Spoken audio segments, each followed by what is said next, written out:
të nderuar qytetarë të Shqipërisë. Sot nuk ngrihem në këtë foltore për të komentuar një rezultat. Ngrihem për të dëgjuar një farsë. Ngrihem me modesti për të kontribuar në ekspozimin dhe një shërimin një plagë nga më të rënda të historisë bashkëkohore. Zgjedhjet e 11 majit nuk ishin as të lira, as të ndershme, as përfaqësuese. Ato ishin një proces i kontrolluar, një teatr pushteti, një simulakër demokracie. Partia Socialiste, Partia Shtet, Qeveria Shtet, Kryeministri Shtet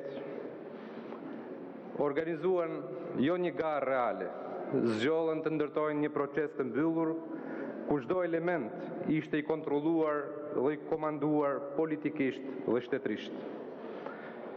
Kolegë të mazhorancës, ju e nisët udhëtimin regresiv duke izoluar liderin e opozitës Sali Berisha, duke penalizuar opozitën për një kohë të gjatë, e bët me vetdije.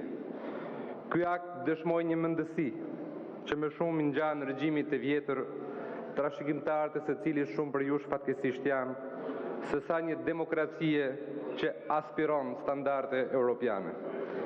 Në ligjërimin tuaj dëshmohet një përpjekje orkestruar për ta shpallur opozitën të panevojshme, për ta përçmuar, për ta futur në presion, për ta tallur, për ta shtypur, për ta denigruar dhe asgjësuar.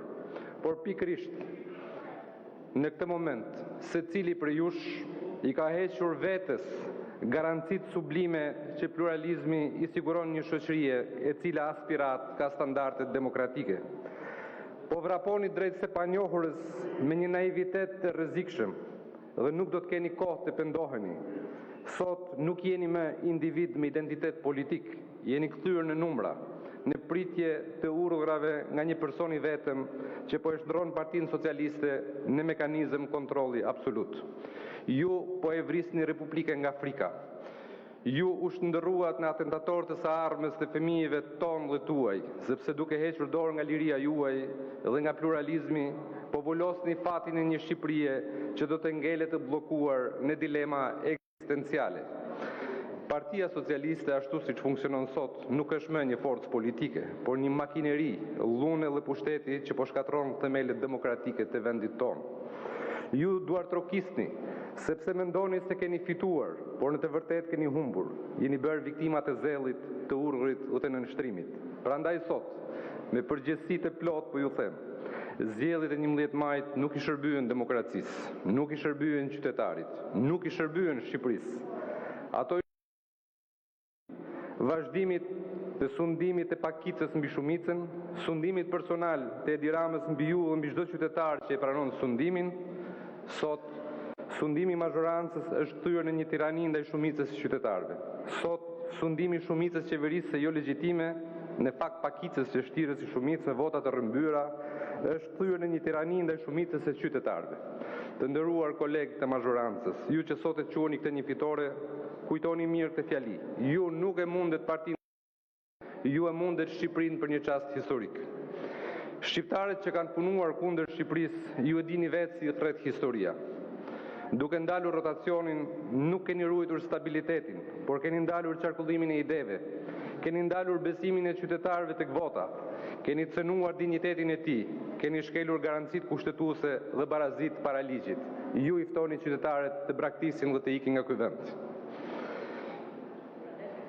Dhe po kaq e rëndësishme duke bërë këtë, i keni mohuar vetes mundësinë të jeni njerëz të lirë, sepse kur një sistem funksionon vetëm në një drejtim, as ju nuk jeni më përfaqësues.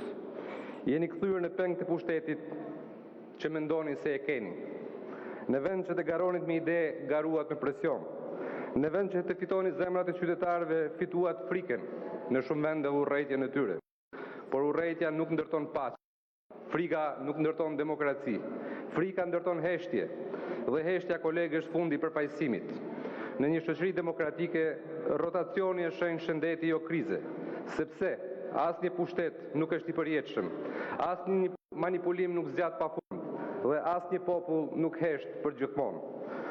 Unë nuk flas sot në emër të një partie, flas në emër të atyre qytetarëve që votuan dhe nuk pan ndryshim, në emër të atyre që nuk votuan sepse nuk besuan më, në emër të të rinjve që largohen nga vendi jo sepse Shqipëria nuk ka bukuri, por sepse nuk ka mundësi reale për të ndryshuar me votë.